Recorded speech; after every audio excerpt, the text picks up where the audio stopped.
রাতের শক্তিশালী প্রার্থনা। হে সর্বশক্তিমান মহান ঈশ্বর পিতা গো, তুমি আমাকে সারাটা দিন সুস্থ রেখেছো, ভালো রেখেছো, দয়া করেছো, আশিস করেছো, সমস্ত দিক থেকে কৃপা অনুগ্রহ করেছিলে পিতা। তাই তোমার আশীর্বাদ মাথায় নিয়ে আমি আজ সারাটা দিন সুস্থ ছিলাম, ভালো ছিলাম। সমস্ত কাজকর্মের মধ্যে তুমি আমাকে পথ দেখিয়েছো, তোমার ভাগ্যে আমাকে সঠিক পথ চিনতে সাহায্য করেছো, তার জন্য লাখ কোটি ধন্যবাদ পিতা। আর পিতা, আসছে রাতে সকল দায়িত্বভার পিতা তোমার হস্তে সমর্পণ করি এবং আমার ঘরের মানুষজনকে তোমার হস্তে রাখছি।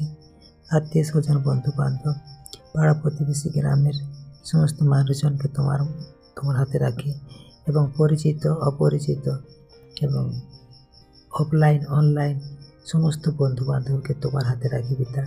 তাদেরকেও আশীর্বাদ করো, দয়া করো, কৃপা করো, রক্ষা করো পিতা। এই রাতে সবার সুখনিদ্রায় নিদ্রিত হতে সাহায্য করো।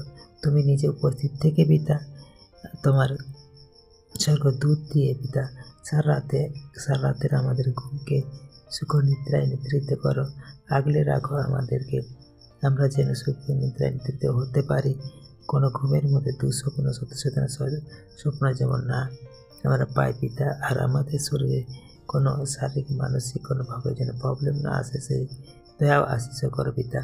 আর পিতা গো, আমাদের ঘর বাস্তুকে তুমি আগলে রাখো, লক্ষ্য নজর দিয়ে ঘিরে রাখো, সমস্ত দিক থেকে কৃপা করো পিতা।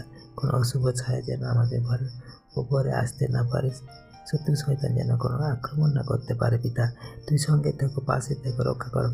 আর পিতা, পূর্ব দিনে যে সকালে উঠে যেন তোমাকে ধন্যবাদ সহকারে তোমার সেবায় আরও নিয়োজিত হতে পারে, সেই দয়া আশিস করো পিতা। বিশ্বাস করি পিতা, তুমি ছোট্ট প্রার্থনা হলো শুনেছ আর উত্তরও দিয়েছ। আর এই প্রার্থনার নাসরতে প্রভু যীশু খ্রিস্ট তোমার পবিত্র মহানামে প্রার্থনা আমরা চাই। Amen, amen, amen.